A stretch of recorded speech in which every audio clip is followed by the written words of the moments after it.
বিশ্বাস করেন এই বছরে যত বিজয়, গত 1 বছর যত যা বিজয়, আমার বিশ্বাস এই বিজয় আমাদের ক্যাপাসিটির কারণে হয় নাই। এই বিজয় আমাদের প্রত্যেকটা ভাইয়ের রক্ত, শাহাদাত আর দোয়ার কারণে হয়েছে।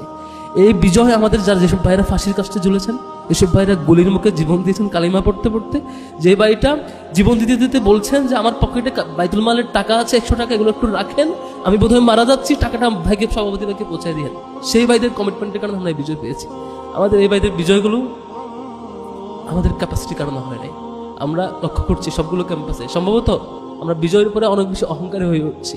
সম্ভবত বিজয়ের উপর আমরা মনে দাওয়াতি অনুভূতি হারাই ফেলছি।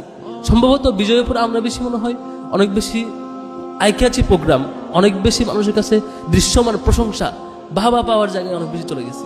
এখান থেকে ফিরে আসা দরকার, এখান থেকে আগের জায়গায় ফিরে যাওয়া দরকার। মানুষকে দাওয়াত দিব, দাওয়াত রিসিভ না করলে আরো দাওয়াত পৌঁছাবো, রিসিভ করলে তো আলহামদুলিল্লাহ, অন্তত আমি দিনের মতো থাকবো।